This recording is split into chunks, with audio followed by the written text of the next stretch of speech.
আসসালামু আলাইকুম। আশা করি আপনারা শুনতে পাচ্ছেন।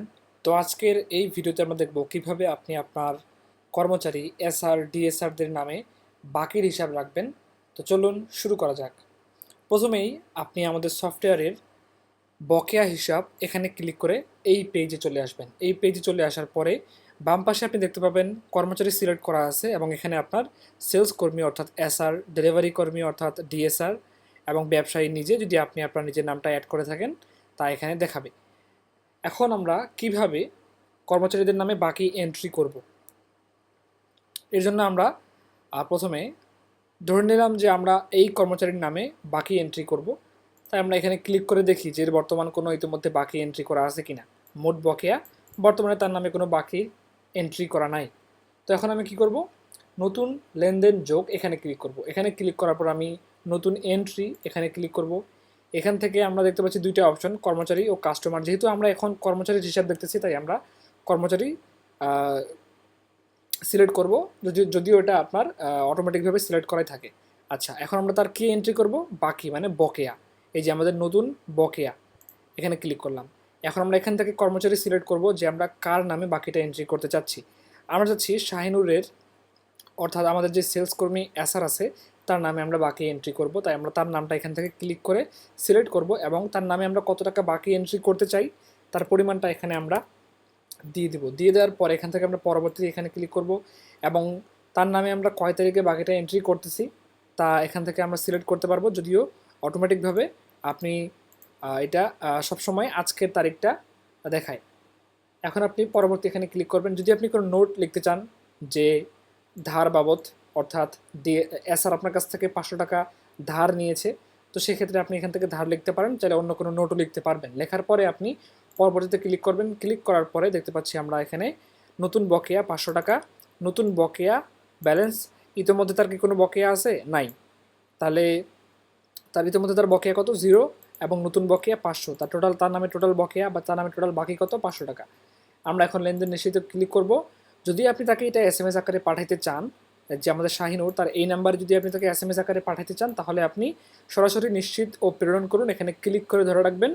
এবং যদি আপনি এসএমএস পাঠাইতে না চান তাহলে আপনি এখানে ক্লিক করে শুধুমাত্র সংরক্ষণ করুন, এখানে ক্লিক করে কিছুক্ষণ ধরে রাখবেন এবং এটা এন্ট্রি হয়ে যাবে। দেখতে পাচ্ছি আমরা এখানে আমাদের যে বাম পাশ থেকে শাহিনুর, এই যে শাহিনুর কর্মচারীর লেনদেন, তার নামে আমাদের মোট বকেয়া কত? 500 টাকা। এখানে আমাদের তিনটা অপশন আছে, একটা হচ্ছে বকেয়া খাতা, কমিশন খাতা, ওভার খাতা। যেহেতু আমরা এখন বকেয়া শিখতেছি যে বকেয়া কীভাবে এন্ট্রি করবেন, তাই আমরা এখানেই থাকবো।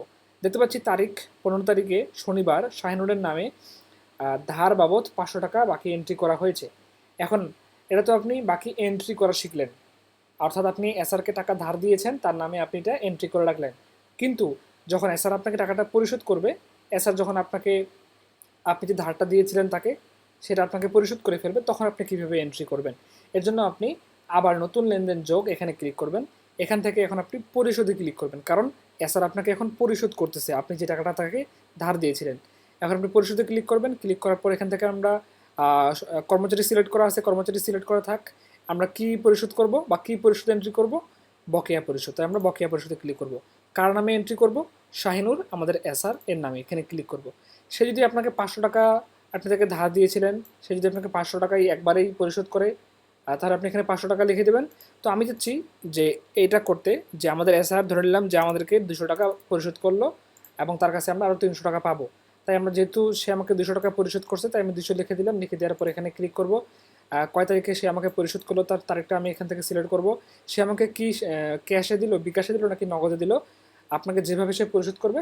তো বেশিরভাগ ক্ষেত্রে সাধারণত ক্যাশের মাধ্যমেই লেনদেনগুলো হয়ে থাকে, তাই আপনি ক্যাশ সিলেক্ট করবেন। এখান থেকে আপনি এখন লিখতে পারেন যে ধার পরিশোধ করেছে, লিখে আপনি এটা দিলেও হয়, না দিলেও হয়। এরপরে আপনি পরবর্তী এখানে ক্লিক করবেন। দেখতে পাচ্ছি আমাদের বকেয়া পরিশোধ 200 টাকা, অর্থাৎ আমাদের এ পর্যন্ত আমাদের যে এসআর, তার নামে মোট বাকি আছে হচ্ছে 500 টাকা। সে আমাদেরকে 200 টাকা পরিশোধ করলো, অর্থাৎ তার নামে তাহলে এ পর্যন্ত তার ব্যালেন্স কত হবে? 300 টাকা। এখন আমরা এখন আমরা লেনদেন নিশ্চিত করুন, এখানে ক্লিক করব। ক্লিক করলে এই যে এটা যদি আপনি তাকে এসএমএস আকারে পাঠাইতে চান, যে আপনার এখানে ব্যবসার নাম থাকবে যে শাহিনুর, এত তারিখে বকেয়া পরিশোধ এত টাকা ধার পরিশোধ হয়েছে, যদি আপনি তাকে এটা এসএমএস আকারে পাঠাতে চান তাহলে পাঠাবেন। আর না পাঠাতে চাইলে আপনি এখানে ক্লিক করে শুধুমাত্র সংরক্ষণ করুন, এখানে ক্লিক করবেন। ক্লিক করার পরে দেখবেন যে এখানে আমাদের এন্ট্রিটা হয়ে গেছে। দেখতে পাচ্ছি আমাদের এটা হচ্ছে আমাদের 2 নম্বর এন্ট্রি। 15 তারিখ শাহিনুর আমাদের নোট কি দিয়েছিলাম, বকেয়া পরিশোধ, সে আমাকে ক্যাশের মাধ্যমে পরিশোধ করছে, ধার বাবদ পরিশোধ করছে। এই যেটা আমরা সবুজ দেখাচ্ছে 200 টাকা পরিশোধ, তার আমার বলে ব্যালেন্স কত আমাদের এসআরের নামে 300 টাকা। তো এটা ছিল আমাদের যে আপনি কর্মচারীদের নামে কীভাবে বাকির টাকা এন্ট্রি করবেন এবং তারা সেই টাকাটা আপনাকে পরিশোধ করলে সেটা আপনি কীভাবে পরিশোধ দেখাবেন। তো এটা গেলো আমাদের বাকির সিস্টেম। তো আজকের এই ভিডিওটা এই পর্যন্তই ছিল যে কীভাবে আপনি জাস্ট বাকির হিসাবটা করবেন। পরবর্তী ভিডিওতে আমরা দেখবো যে কমিশনের হিসাবটা আপনি কীভাবে করবেন এবং তার পরবর্তী ভিডিওতে দেখবো আমরা আপনি ওভারহেড হিসাবটা কীভাবে রাখবেন। তো ঠিক আছে, দেখা হবে পরবর্তী ভিডিওতে। আল্লাহ হাফেজ।